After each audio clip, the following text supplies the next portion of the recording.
नमस्कार साथियों, Anshu real life में आपका स्वागत है। कलयुग के अंत की आज तक की सबसे बड़ी भविष्यवाणी। कलयुग का अंत कैसे होगा? वो कलयुग जिसमें हम सब जी रहे हैं। इससे पहले 3 युग बीत चुके हैं, सतयुग, त्रेता युग और द्वापर युग। इन तीनों ही युगों का जिक्र हमारे धार्मिक ग्रंथों में मिलता है, पूरी काल गणना के साथ। तो क्या कलयुग के लिए भी ऐसी कोई काल गणना है? क्या कोई ऐसा समय है जिसके बाद कलयुग का काल खत्म हो जाएगा? इस सवाल पर हमारे वैदिक ग्रंथों में कल की अवतार की भविष्यवाणी मिलती है। कल की यानी भगवान विष्णु का 10वां अवतार। क्या इसी 10वें अवतार भगवान कल्कि के साथ कलयुग का अंत होगा? क्या हैं इसके संकेत? पहले इसे समझते हैं। कलयुग को लेकर हर व्यक्ति के दिमाग में कई तरह की बातें आती हैं। कहते हैं जब इस दुनिया में पाप अपने चरम पर पहुंच जाएगा तब धरती पर जलजला आएगा और देखते ही देखते सारी पृथ्वी तबाह हो जाएगी। आप जानना चाहते हैं कि कलयुग के अंत में क्या होगा? तो आइए हम आपको बताते हैं कुछ संभव परिणाम। कम हो जाएगी मनुष्य की आयु, केवल 20 साल ही रह जाएगी। 16 साल की उम्र में लोग बूढ़े होने शुरू हो जाएंगे और 20 साल तक पहुंचते पहुंचते उनकी मृत्यु हो जाएगी। बीते हुए कुछ शताब्दियों के आधार पर आप देख ही रहे हैं मनुष्य का स्वास्थ्य और उम्र कम ही हुई है और आजकल बच्चे समय से पहले ही परिपक्व हो रहे हैं। हिंदू धर्म के अनेक ग्रंथों में इस बात का वर्णन किया गया है। कलयुग के आखिरी चरण में लोगों की उम्र लगातार घटती रहेगी और बहुत ही कम उम्र में मौत आ जाएगी। कलयुग का अंत आते आते धरती पर कुछ भी उगना मुश्किल या फिर बंद हो जाएगा। इसीलिए सारे लोग मांसाहारी हो जाएंगे। उन्हें मांस मछली खाकर ही अपना जीवन गुजारना होगा। गाय भैंस दूध देना बंद कर देगी, जिसकी वजह से उन्हें बकरी का दूध पीना पड़ेगा। इतना ही नहीं, पेड़ों में फल फूल भी लगने बंद हो जाएंगे। इंसान धीरे धीरे नरभक्षी हो जाएगा और इसी बारिश और बाढ़ में लोग डूबकर मर जाएंगे।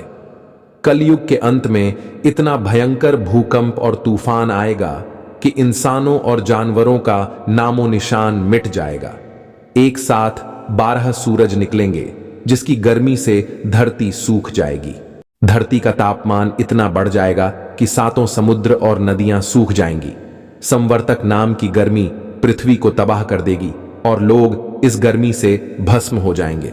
वैसे तो हर ग्रंथ में अलग अलग बातें लिखी गई हैं, पर एक बात का वर्णन सभी ग्रंथों में किया गया है कि पृथ्वी का विनाश निश्चित है।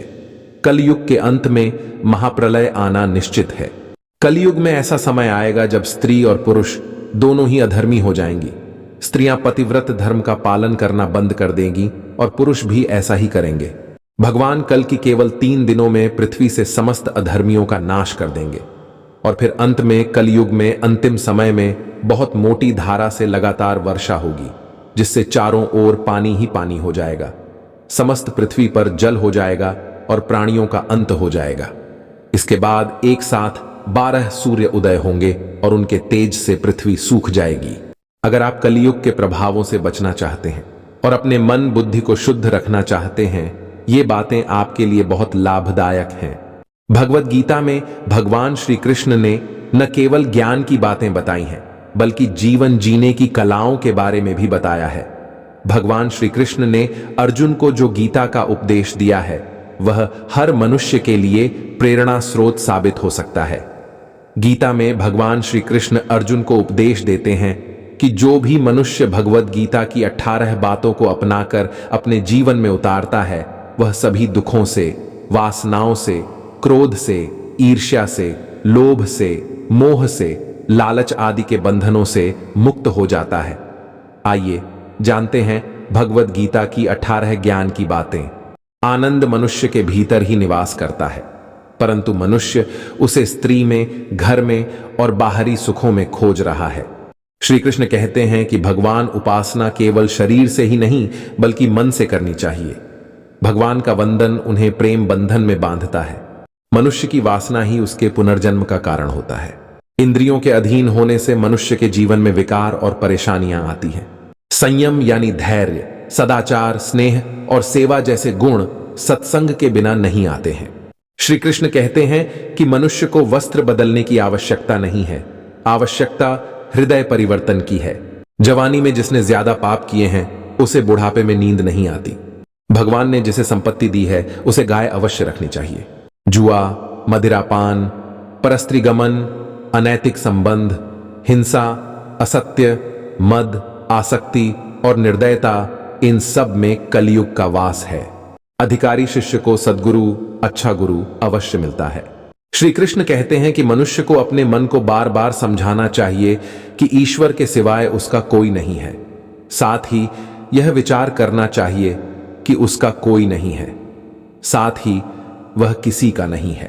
भोग में क्षणिक क्षण भर के लिए सुख है, साथ ही त्याग में स्थायी आनंद है। श्री कृष्ण कहते हैं कि सत्संग ईश्वर की कृपा से मिलता है, परंतु कुसंगति में पड़ना मनुष्य के अपने ही हाथों में है। लोभ और ममता, किसी से अधिक लगाव, पाप के माता पिता हैं, साथ ही लोभ पाप का बाप है। श्री कृष्ण कहते हैं कि स्त्री का धर्म है कि रोज तुलसी और पार्वती का पूजन करे। मनुष्य को अपने मन और बुद्धि पर विश्वास नहीं करना चाहिए, क्योंकि ये बार बार मनुष्य को दगा देते हैं। खुद को निर्दोष मानना बहुत बड़ा दोष है।